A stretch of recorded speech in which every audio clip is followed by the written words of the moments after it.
Good afternoon, everyone, and welcome to each and every one of you who are here today to share this event with us. Bienvenue à tous. My name is Micheline Lepage, and I am the chair of the Ottawa chapter of Bereaved Families of Ontario. This amazing charity continuously gives to the Ottawa Region grieving community with the involvement of so many giving and dedicated volunteers. Having been through 3 difficult COVID years as a community, we hope that seeing these butterflies today fluttering freely through the air on a warm June afternoon will bring some small comfort to everyone. I'd like to start off by acknowledging that today's ceremony is taking place on the unceded land of the Algonquin Nation. We're gathered here today because we all share a common bond. We've lost someone we love deeply, and we are together today to remember them through the release of beautiful butterflies. I believe that the energy of our loved ones lives on within us and through us, no matter what comes in our lives.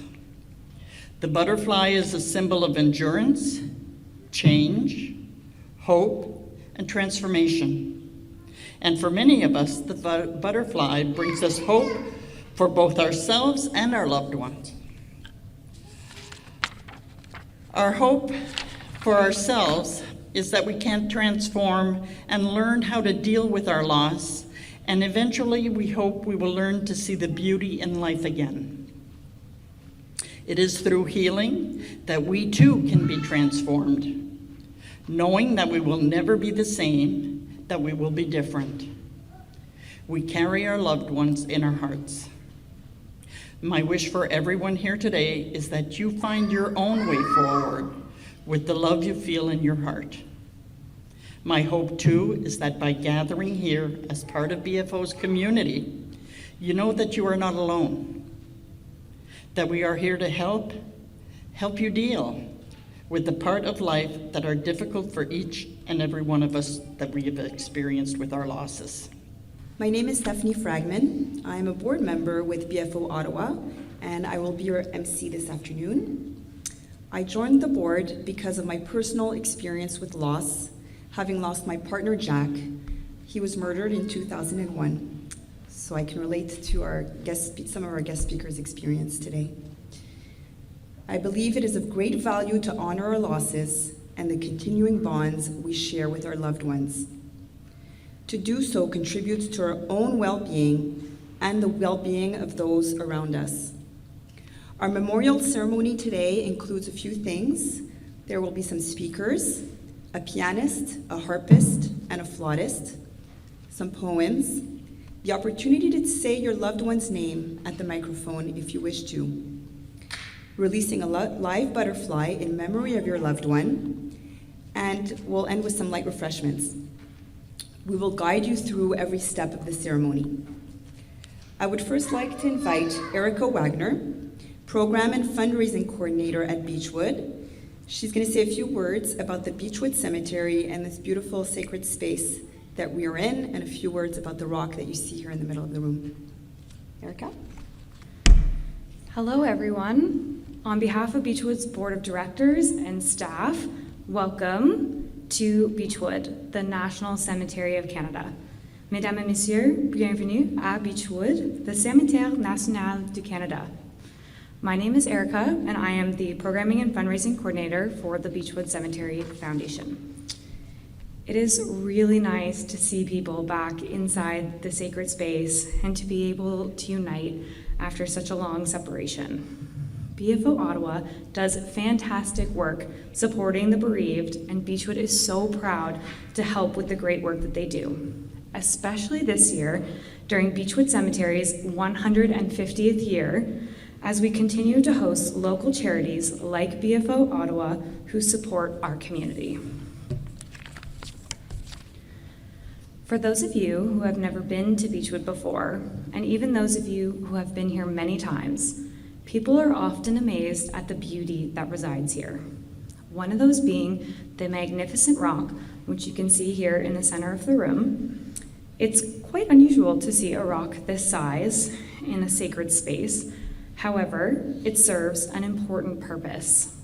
It is there to offer a feeling of permanence for those who feel as though their life has been thrown off kilter with the loss of a loved one. Whether they touch it to feel grounded, or if it acts as a symbol of eternal remembrance, the rock has a unique and different relationship with everyone. For me, it acts as a reminder that my loved one's memories will never be forgotten so long as this sacred rock continues to exist. For today, I hope it acts as an anchor for any of you still feeling lost at sea after the loss of your loved one. Hopefully, through beautiful services like the Butterfly Memorial event and the other wonderful programming that BFO offers, we can all remember and celebrate our loved ones together. Thank you.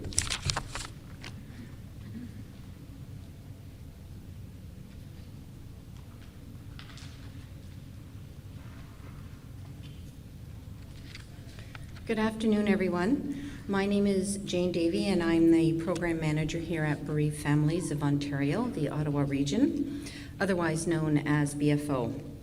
I've been the Program Manager here for 6 weeks, but my involvement with BFO dates back 19 years after I sought the support of BFO when my 17-year-old daughter died in a car accident. I participated in the Death of a Child groups, and BFO I felt was very instrumental in my healing process. I felt a connection and a bond with these other bereaved parents who were actual complete strangers initially, that I didn't feel with other people in my life, even my close family and friends. And I always say, nobody gets me like another bereaved parent. And I felt the value of the peer support groups then, and I witnessed the value of it today. I see the healing that happens over time when our bereaved regularly attend our peer support programs. For the last 13 years, along with other roles, I have been a volunteer facilitator to help other newly bereaved people. It's my way of giving back to an organization that gave to me when I needed it most. And what an honor it is to be able to help people in what is likely the most difficult time of their lives. BFO is a small charity that's been in the grieving and mourning business for 40 years. So that's a long time. So we know grief and bereavement. And we've always known that losing someone is not about giving up or ending our relationship with the person who died, but instead finding ways to stay connected to them, to commemorate the life that we spent with them, to cherish our past memories. And actively remembering is an important part of our grief healing process, and to celebrate their life through memorial events such as this. This is BFO's 12th Butterfly Memorial event and fundraiser. And I want to thank you all that are here today for spending this day with us and also for supporting us.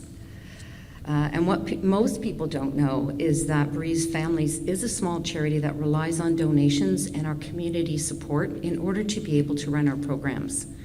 Beechwood has been an amazing source of community support for us.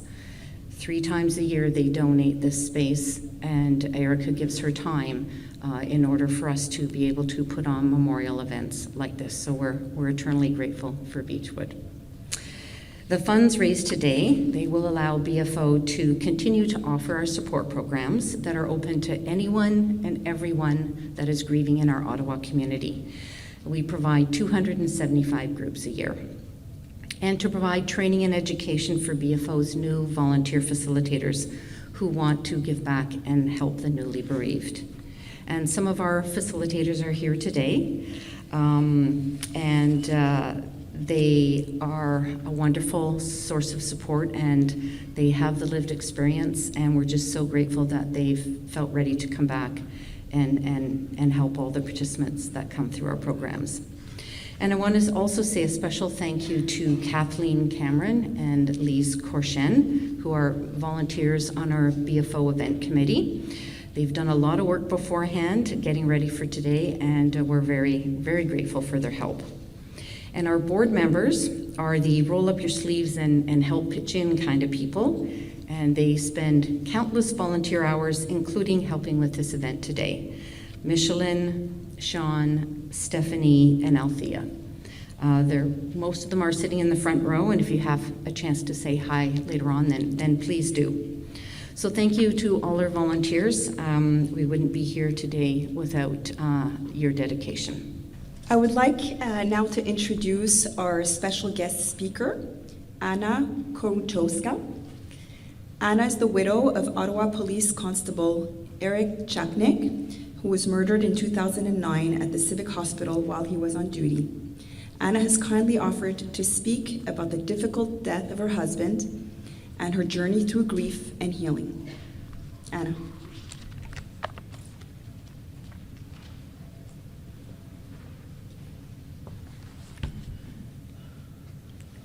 Good afternoon, everyone.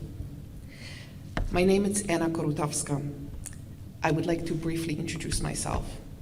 First and foremost, I am a mother to a 16-and-a-half-year-old, very active teenage boy named Anthony, a stepmother to 3 adult children, 2 of whom are married, and I am blessed with 1 step-grandson.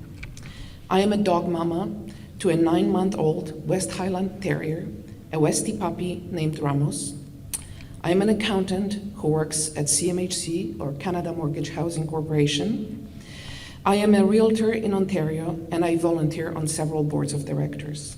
And lastly, I am a widow of Ottawa Police Constable Eric Chapnik, who was murdered in the line of duty over 13 years ago on December 29, 2009. As I start sharing our love story, the tragic loss, and the very long grief journey with you, I want to point out the order that I introduced myself to you today. It was not always in this order. For a long, good 6 or 7 years, it used to be, my name is Anna. I am a widow of Constable Chapnik. And there's really nothing wrong with this, but it's not me, and it's not my description. A few years into my grief journey, I decided that I needed to regain my identity back. I decided I did not want to be solely known as a widow of Constable Chapnik. I worked very hard all my life for my achievements, and I would not like to be defined by one terrible act of violence that changed my life trajectory forever, and that also changed my marital status to widow. Some of that realization came to me after meeting a fellow police widow who was at the time in her 35th year of widowhood. Within several minutes of our conversation, I realized she was completely stuck in a day that changed her life 35 years earlier. I found this to be very sad. Being a widow for less than a year, I found myself comforting her. She said she never received any support. And this was one of the defining moments in my grief journey when I realized I will need to seek and reach out for support and work very hard and do everything in my power to try to overcome or at least learn how to live with my loss and grief and try to learn to control my emotions. I had a 3-year-old at home who was constantly asking why I am crying. I knew I needed to get better for him. And let me be very honest with you, I do not think it is possible to be cured from grief. I believe that grief stays with us forever. But with hard and conscious work at it, it is possible to learn, to live with it, and to experience joy and love in life. My intention for today is to share my grief journey, my challenges, but also the work I put into it, and share with you what I think worked the best for me. First, I would like to briefly share our story and Eric with you. Both Eric and I are immigrants from Poland. We both came to Canada in early 1990s. Eric immigrated to Canada with his family at the time, his wife and 3 small children. I came at the age of 19 to study English and French. Sadly, Eric's first marriage did not survive the immigration process, and within a few years, he found himself single, heartbroken, and depressed.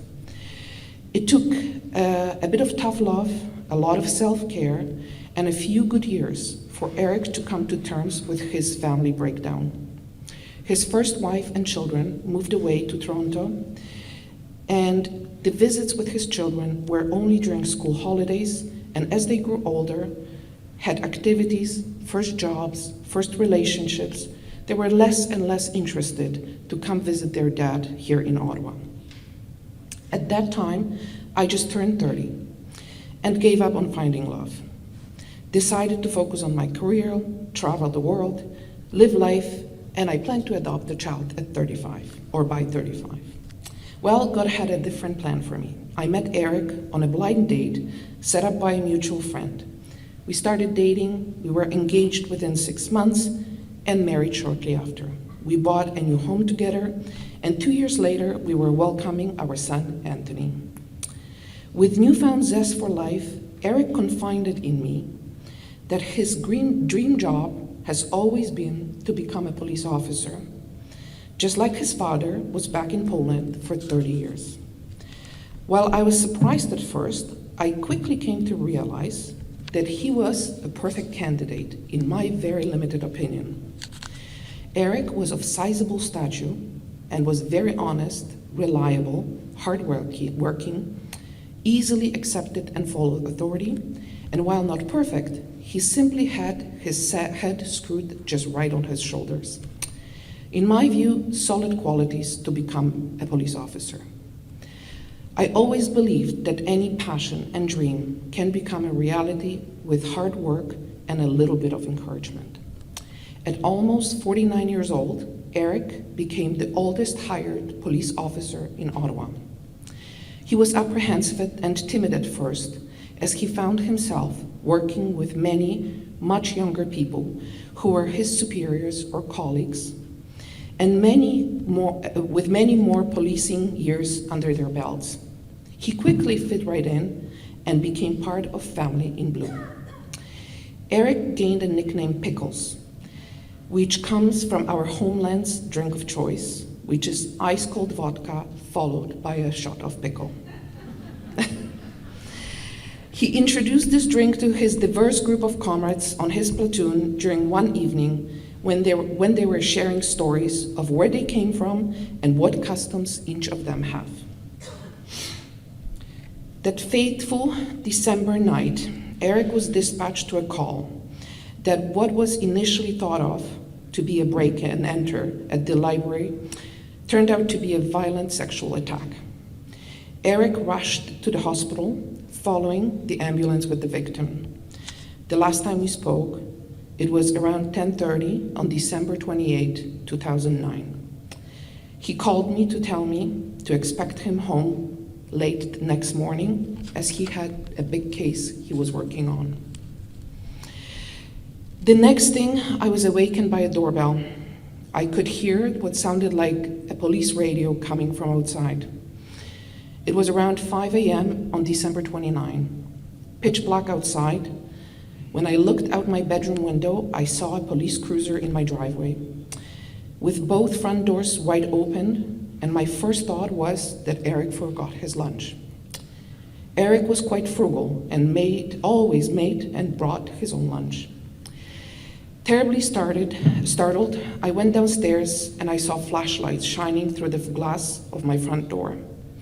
I was hesitant to approach the door, and by then I was just terrified.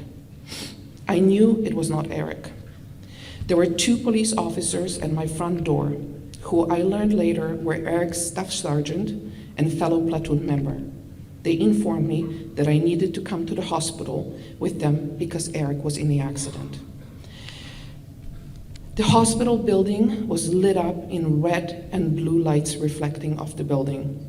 There must have been at least 40 or 50 police cars, all with lights on. It was quite a surreal scene. As we arrived at the front door of the emergency entrance, Eric's colleague left the car and I was asked to stay. Eric's staff sergeant informed me that Eric has passed away. My world collapsed. I will never forget entering the hospital and walking through a long, very long hallway with police officers lined against walls on both sides, with their heads bowed, most of them crying. It was a very powerful picture that is forever engraved in my mind. Ottawa Bravest brought down to tears and despair. Eric was attacked and ultimately murdered by a disgruntled and terribly vile ex-RCMP officer at the emergency entrance to the local hospital while reporting a cruiser. The murderer, dressed up as a detective, approached Eric to take his gun. Fatally wounded by a knife, Eric protected and never gave up control of his gun. Protecting and never giving up of control of his weapon is a primary responsibility of any police officer. Our son, Anthony, was just 3 years and 3 months old. He slept late that morning, and when he finally woke up and called out for his mama, I came rushing to his room. He stood up in his crib with a huge smile and hands up towards me to pick him up. I had to tell him that Daddy died and has gone to heaven. Even though Anthony really did not, right then and there, understood what happened, it was so heart-wrenching to deliver this news to our little son. In coming days, Anthony would start displaying obvious signs of distress. He reverted to diapers, and he did not want to go potty. He would hide in corners or behind curtains and try to hold it in. I found out it was a normal reaction for small children who are facing major stress in their life and could not fully verbalize and process that stress. The next day, I received a call from a daycare director who heard the news, and she suggested to bring Anthony to daycare as soon as it was opened after New Year's. She assured me that it would bring normalcy to his life and that they would take the best care of him. It was a good decision. Daycare personnel was amazing. Looking after Anthony, and while I was preparing for funeral. In fact, Eric's body laid in rest right here, in the sacred space, while we greeted over 4,000 people over 2 days and 8 hours of wake. Eric's funeral was surreal and a powerful experience. Following Eric's funeral, I started to feel pressure from within myself to return to work. My whole adult life, I worked. For many years, I worked and studied, so I felt internal pressure to return to work and school. At that time, I was working on contract at CMHC, and I was in the process to obtain my Chartered Professional Accountant designation, and I was worried that prolonged absence would jeopardize my employment, livelihood, and I could be disqualified from obtaining required experience to complete my CPA. I went back to work around 2 months after Eric's passing on gradual return to work. I was a terrible employee for the first good 6 to 18 months, working maybe at 20 or 30% capacity. But that routine of getting up, taking a shower, getting dressed, brought some structure and purpose to my life. I feel that return to work was an excellent decision for me and contributed in a major way to my healing. But it was truly a rough time. I was the only parent, an immigrant with only an 18-year-old nephew to help occasionally, a full-time employee, a student, and a grief counseling patient. Looking back, I have no idea how I did it, but in Eric's honor, I received my CPA designation in fall of 2011. 4 months after Eric's passing, my little family faced another loss. We lost our beloved dog, Ludwig. At barely 4 years old, and due to what we can only conclude a broken heart. Ludwig was Eric's first dog ever. Eric was his alpha. They absolutely adored each other. Following Ludwig's passing, I realized he suffered from depression. Sadly, I was too preoccupied with my own and Anthony's grief to notice. Ludwig would not come to greet us at the front door when we came back home after a day at work and daycare. He would stay in his open crate, and I would have to often force him to come for walks with us. This is not normal for a 4-year-old dog. And 6 months almost to the day after Eric's passing, I experienced another traumatic event, a criminal violent attack on myself. I was robbed and kidnapped at knife point. That is for another time to tell, but it shattered my already frail sense of security. I feared my own shadow for good 18 months following that ordeal. And now I had 2 criminal cases to face and go through. Today, after 13 and a half years since Eric's untimely passing, I cannot help but reflect on my family's journey. I must say, I barely remember the first several months. I was so overcome by emotions, sadness, and grief that I was not capable to fully participate in life. I was here, but I barely remember being here. Every single time Eric's name was mentioned, my eyes would flood with tears. I was so emotional, I just could not control it. I would cry all the time. I remember I could not read a book for several years, as I had a hard time concentrating, as well as majority of books made me emotional. It was the same with the movies. Comedies were the only movies I could watch. Over the years, my reactions are not as strong, but I still have my moments, as I am sure many of you here understand. I must admit, it took me a while to write the words I want to say today. I was very honored when asked to speak at this year's Butterfly event, but once faced with the reality of putting my thoughts onto paper, I found it very hard and emotional. Even though I'm in my 14th year of grief journey, there are still very raw emotions, deep down that once wrestled with, come up to the surface and are quite difficult to control. I'm also not the same person I was before Eric's passing. For the most part, I do accept my new me. In some respects, I feel like I'm a better person. I am much more understanding, empathetic, less judgmental. However, there are lasting scars, like occasional memory loss. I still get triggered by events, music, and even smells. I'm not nearly as ambitious as I was once, and I carry a good 60 pounds of extra weight that I just cannot seem to lose. I can say we have accepted our lives without Eric present physically in it, but we are quite spiritual, and we feel his presence with us often. We believe he's watching over us every day, keeps us safe, healthy, and somehow makes sure things work themselves out at the end. I am the only one who is particularly grateful for this, as being the only parent to a very active 16-and-a-half-year-old boy often leads to leaving things until the last minute and surely hoping for the best. I also know that Eric had a hand in my bond and relationship that we have built over the years with his older children. Following Eric's passing, my relationship with Eric's older children was strained. It was difficult as we found ourselves almost like strangers, but somehow forced to lean on each other and support each other in an instant. There were also financial implications that followed that were new to us and very difficult to navigate. We were all in a state of shock. We were all grieving and broken, and we had expectations of each other that were possibly unreasonable. This was an added and not needed stress.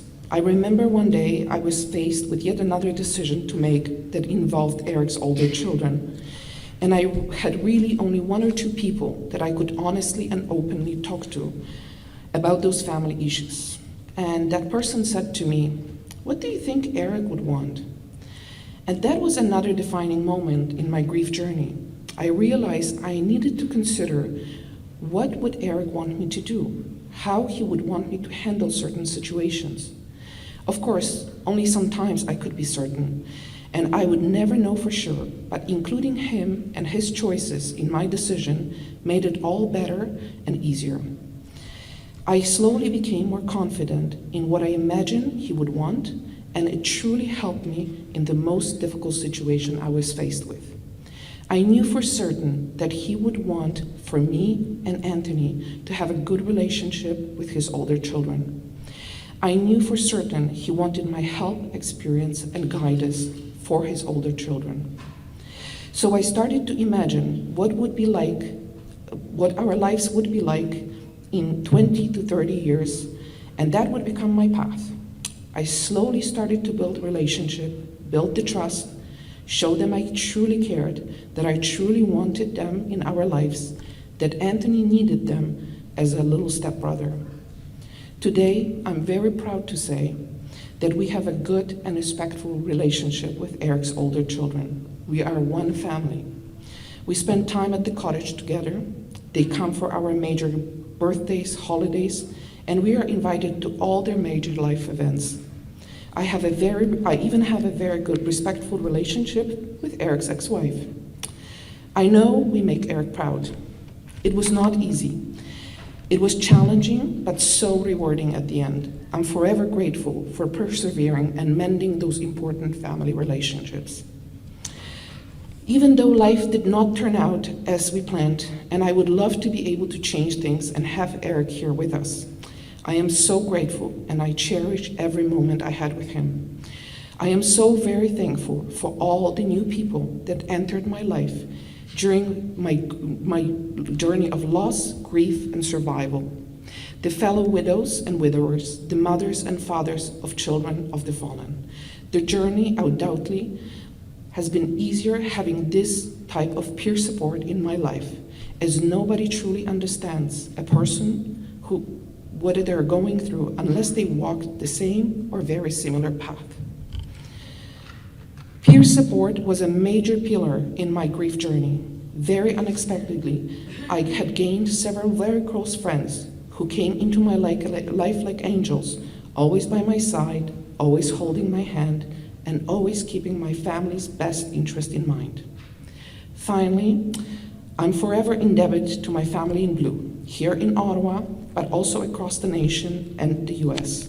From the first moments when I entered the hospital, already knowing Eric has died, until today, I have been treated with utmost care, love, and unprecedented compassion. I know many members of Ottawa Police and Ottawa Paramedic Service were deeply and forever impacted by the events of that fateful freezing cold night. We formed an instant bond and circle of support, not knowing at the time what that mutual support meant for me personally and our family, as well as to our extended family in blue. Within a good few months, we started to meet on a regular basis, and we would cry, laugh, tell stories, and simply get to know each other, as I did not know any of Eric's colleagues. We make a point of meeting at least once a year to remember Eric, but also to feed on each other's strengths. Very early on in my grief journey, I decided I needed somebody professional to talk to. I have never been or felt a need to seek therapy, but I consciously knew the traumatic, sudden, and tragic loss of my husband was difficult to deal with by myself. It is also important to mention that I did not know any details of Eric's murder until 2 years later, when I learned during the murder trial. That was very hard, as I am one of those people that must know even the worst truth.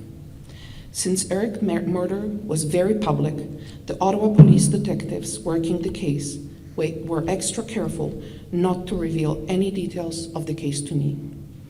I now understand why, and I am grateful for their strength in protecting the integrity of the investigation and ultimately successful first-degree murder conviction. I started to see a grief counselor within 2 or 3 months of Eric's passing. I must say, I did not particularly find a great fit with my counselor, but I had no strength to keep looking for somebody else. I was in therapy for around 2.5 years. I also consider the grief therapy to be one of the major contributors to my healing. I cannot really say I received any great help or advice from my counselor, but bi-weekly or weekly sessions forced me to talk, to throw out my anger, and trust me, I had a lot of anger, directed at everything and everybody.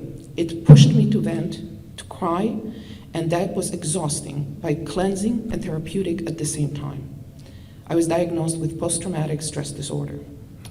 In conclusion, I would like to offer to anybody who wishes to get in touch with me or ask me any questions to please approach me following the butterfly ceremony, or simply reach out to anybody at BFO to get in contact with me. I'm passionate about helping others.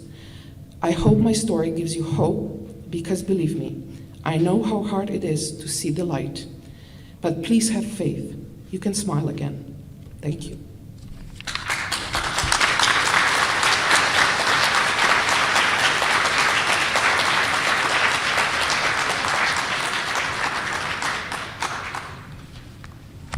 Thank you, Anna, for generously sharing your very personal, honest, and inspiring story for us.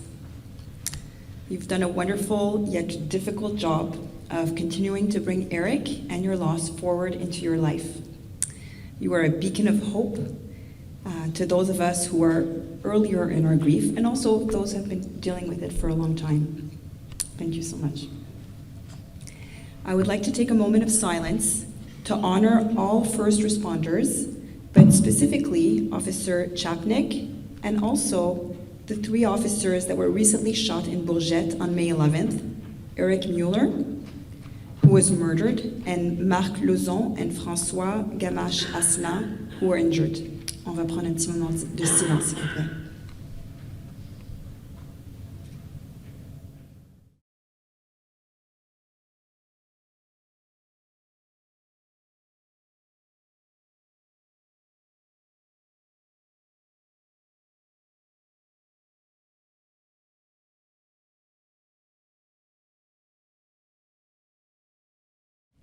In this next portion of the ceremony, you are invited to come up to the front, speak the name of the people you are remembering here today, if you'd like to do that, and pick up your butterfly. My husband Lawrence O'Neill and my friend Tony Rufo.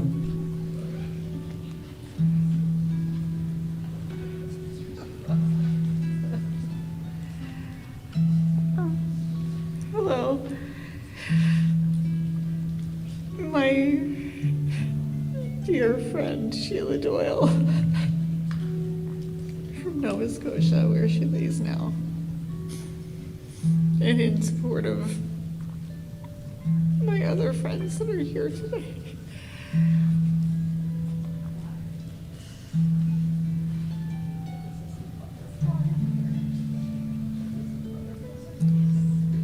Sean Murphy and Harry Martin.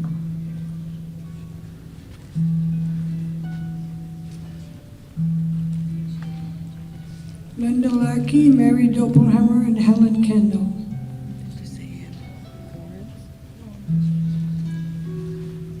Florence Roach.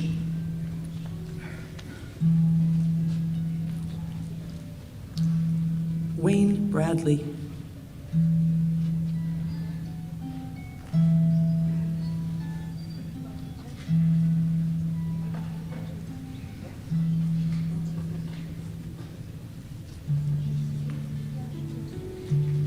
Dawn Valerie Quinn, my daughter.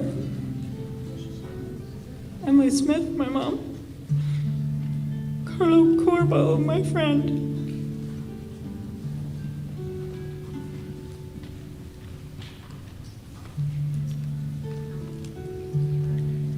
Lenore Jones and Norma Marshall Lennon.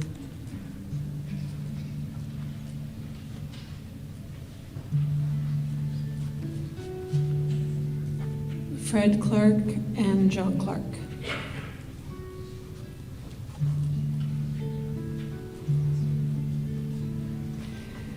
friend's husband,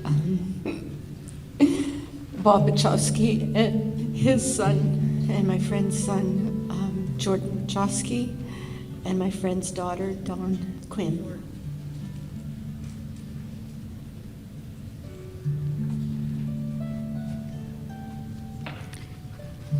My wife of 46 years, Kim Walker, passed away in January.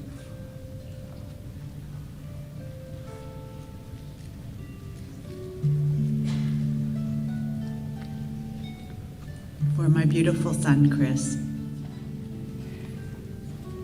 My partner, Brett Donnelly.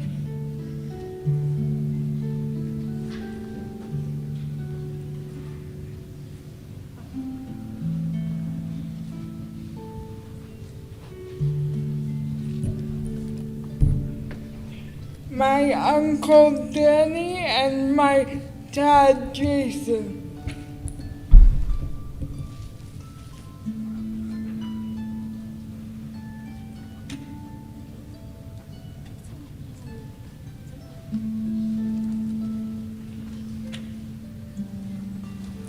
My husband and best friend, Larry Charles Forbes.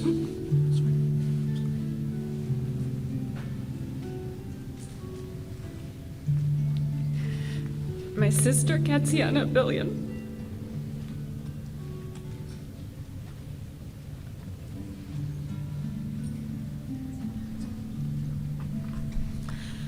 My husband and father to Mila, Hansi Brunger.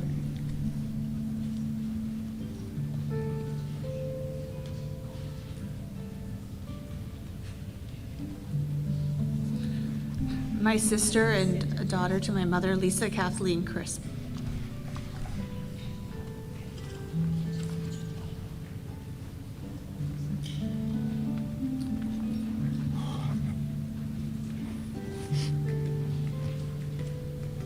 My beautiful wife and partner, Mary Onestruck.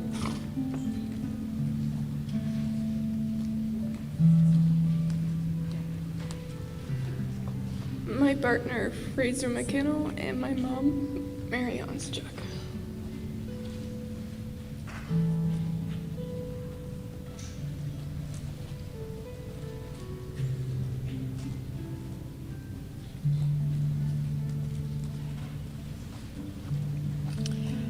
My mother, Ilu Viegas.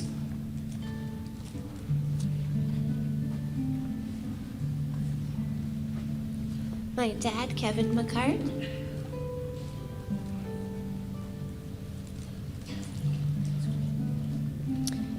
My dad, Bruce McKenzie.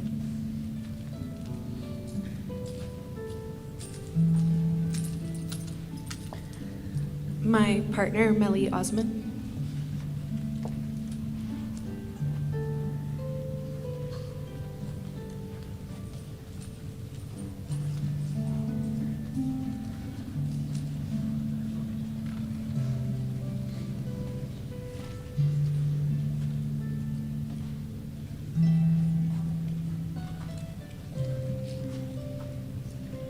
My partner and father to Jackson and Finn, Rob Moore.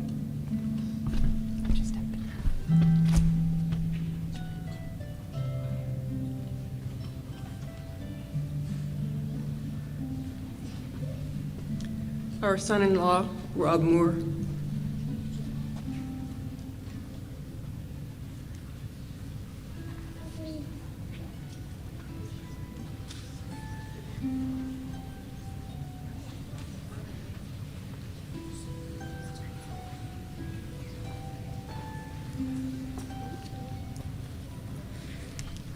Our mother and father, William and Phyllis McLeod, and our great niece, Mackenzie.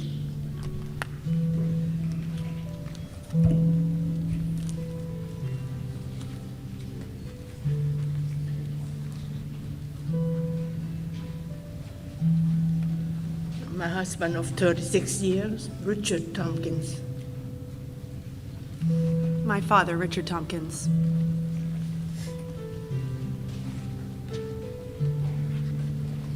My dad, Richard Tompkins. His friends called him Dick, but he never let us call him that.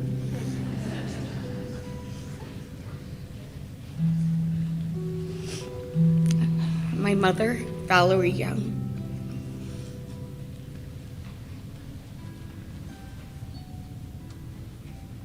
William Grant, my husband.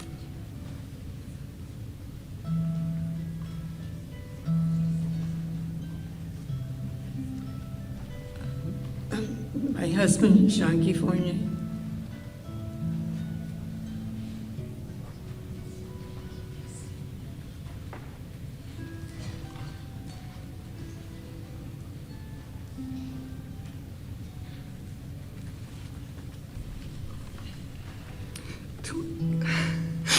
Sorry to my mom who just died soon, recently, April 19th. She was going to be 98 yesterday, and she was going to be 98, and she was great. She was fun. She was my mom, my best friend. Thank you so much. Emily Frederick, and Mary Louise Seller Frederick.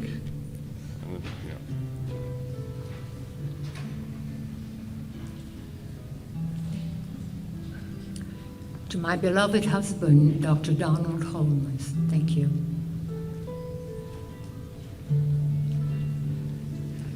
My little brother, Cyrus Khan.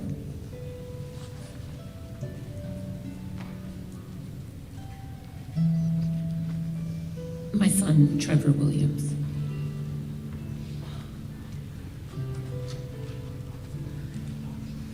My brother, Trevor Williams.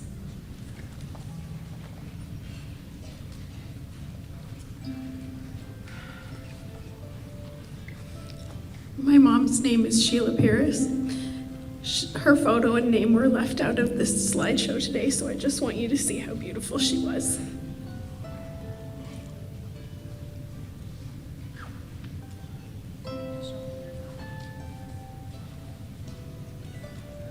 My husband and my soulmate, Mark Bayshard.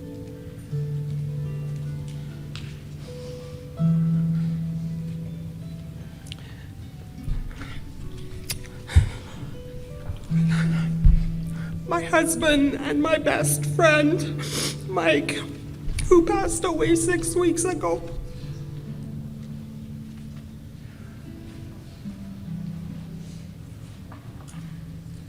Mon frère, Christian Séguin. Je t'aime, Chris.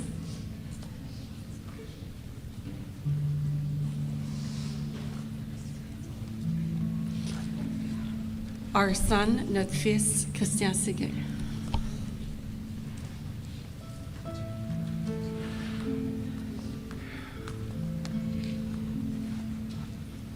My husband, Kyle Roy. And my brother.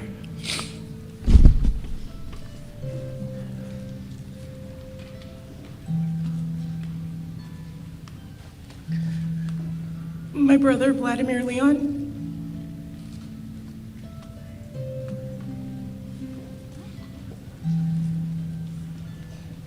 My partner, Adriana Angulo Porras, and my dad, Bruce Waters.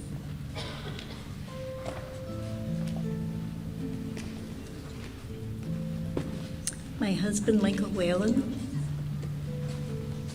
And our father, Michael Whalen.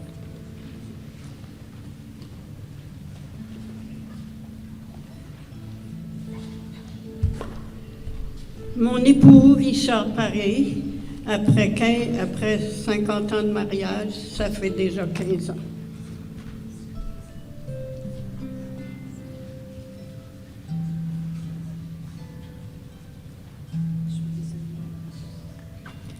Mom et dad, Raymond et Liliane Vinette, et ma sœur, Judith Vinette.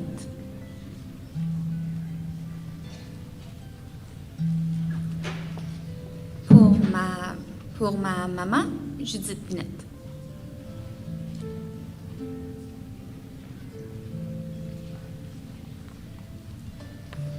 Pour un ami, Ip.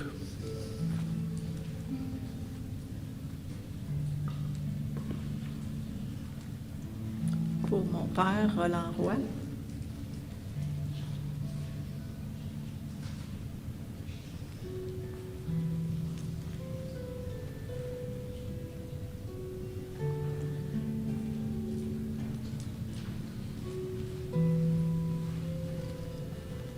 My wife of 38 years, Monique Much.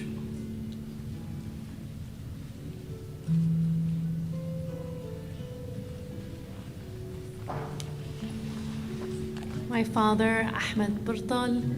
My grandma, Aziza Jawhar. My grandpa, Khalid Jawhar. May they rest in peace.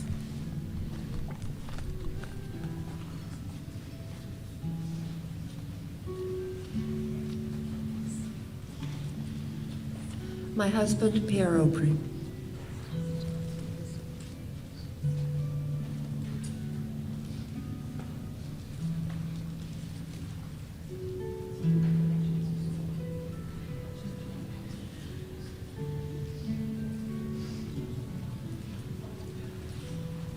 My brother Pierre Aubry, my husband Robert Gorman, my mom Juliette Aubry, and my dad Gabriel Aubry, and my girlfriend Kathy McLaughlin.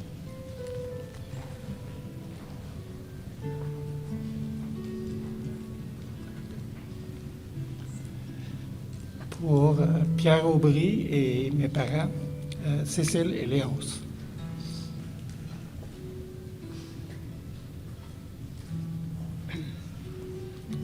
My husband and best friend, Brian Crossman, and my mom and dad, Pat and Joe Wazelishin.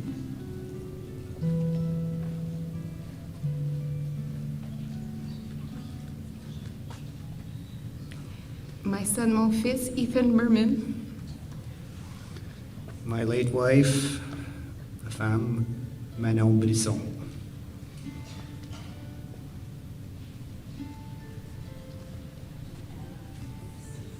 Ma chère fille, Anne-Marie Desloges, de 29 ans, and my nephew, Zachary Rezen, of 22.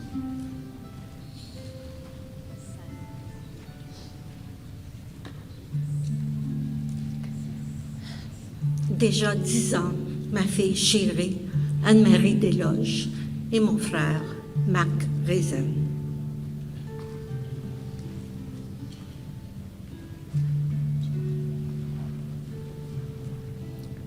My husband of 53 years, Michel Lamarienne.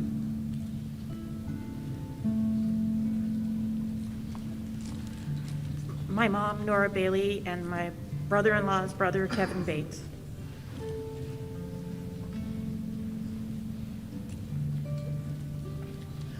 My beloved son, James Fox, age 30, and beloved brother to Rebecca.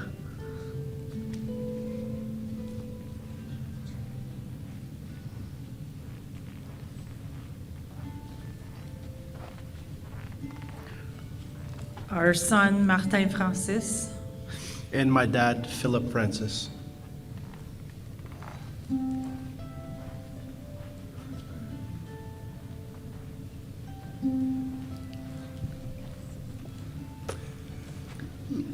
To my daughter, Desiree Bud Sky Gabriel, 34, the love of my life.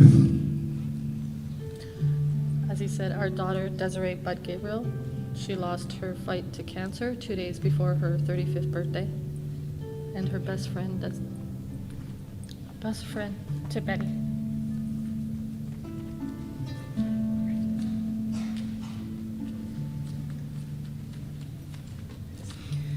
My partner, Steph Willette, and just 3 weeks ago, my cousin, Al Gregorio.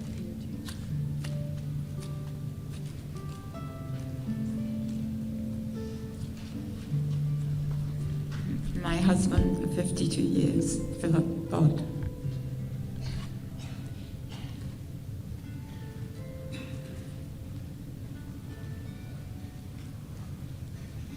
My mom, Cornelia Gilbert, my dear mom.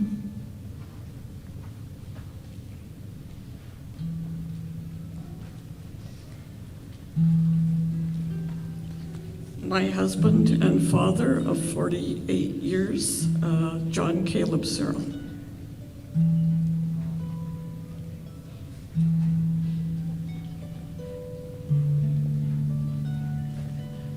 My husband, Eric Chapnik, but also my father, who passed away in Poland in fall of 22, Bogusław Korutowski.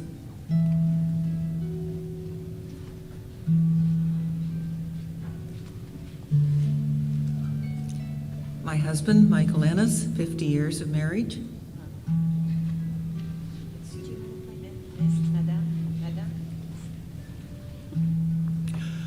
Well, now you know it's my birthday. What a great place to be to remember my parents. Without them, I wouldn't be here. So I had wonderful parents, Reg and Marjorie.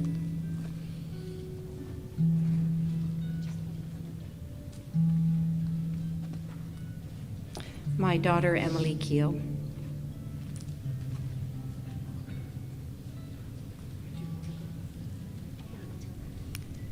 My partner, Jack Malconian.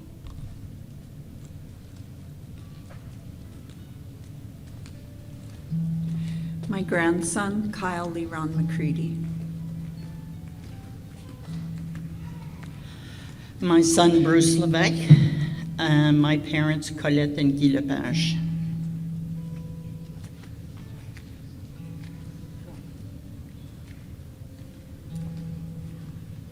My husband, Mark Becker, and my parents, Geraldine LaRocque, and my father, Dan LaRocque.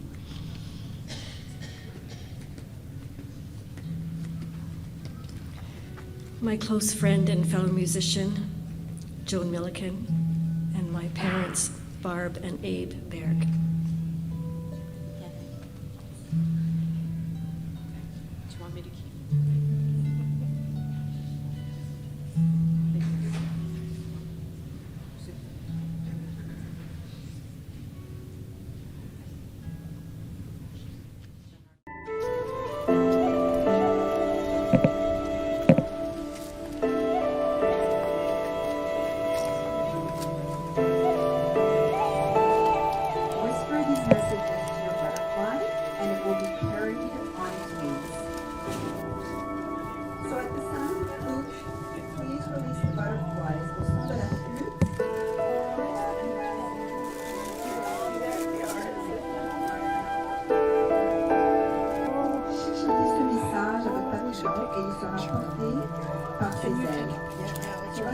Oh, yours, but you have a healthy.